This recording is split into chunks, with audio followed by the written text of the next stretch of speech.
Proper access to capital. We compete with airlines that capital at 2% and we pay 16%, for example.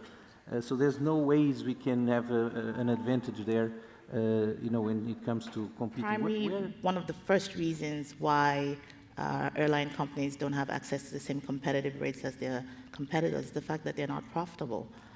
If you look at the average African airline, they lose $1.50 for every passenger that they carry, compared to the global average of $7.80 profit. So they're actually in the red. The history of airline success in Africa is extremely poor. And I think if one considers the history at the local and sub-regional level, I would liken it to a failed industry without pulling the punches. So for any of the operators, the next time you're looking for a lease or even financing and you are trying to understand why there's such a premium or why the cost of funding is so expensive, it's because your jurisdiction has not ratified Cape Town. It's specifically built in there to add extra costs. Companies, it's not just a perception of risk. They've actually seen that risk crystallize.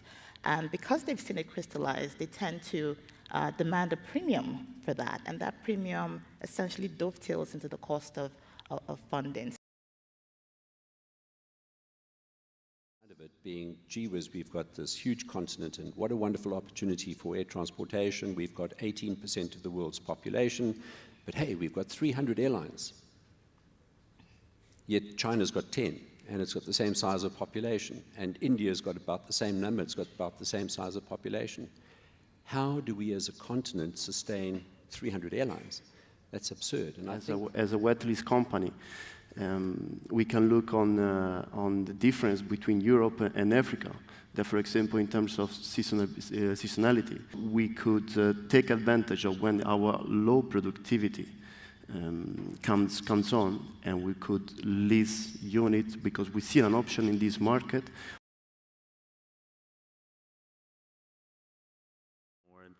What actually is success in Africa? And I think too many African airlines have tended to define success as flying half-empty, brand-new wide bodies to London, Dubai, and Paris for prestige, rather than focusing on profitable routes.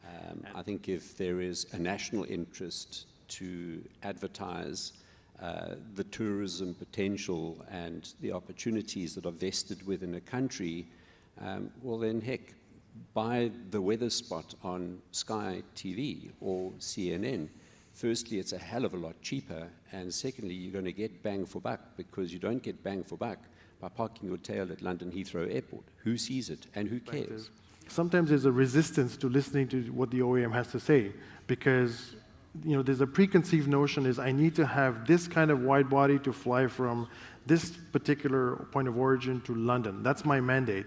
And you kind of look at it and shake your head and say, how do you fit a business plan? How do you create a plan that's sustainable to say, I need to put this wide body on this trunk route and then build an airline around that?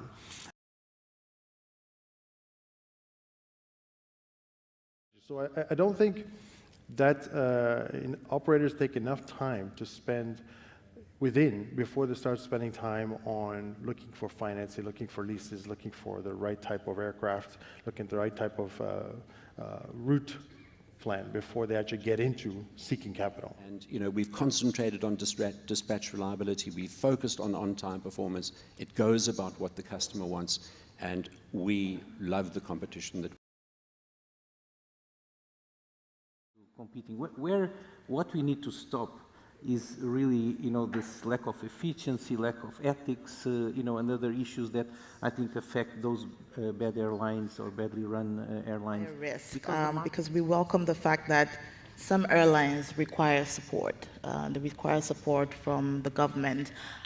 What we like to see is, what is your strategy, both long-term and short-term? And we like to see a clear delineation. I mean, it's one thing to be providing financial support, but when it comes to the actual operations and running of the airline, we like to see that the management is in charge and capable of making economic decisions that actually influence the viability of the airline without unnecessarily being subject to political interference.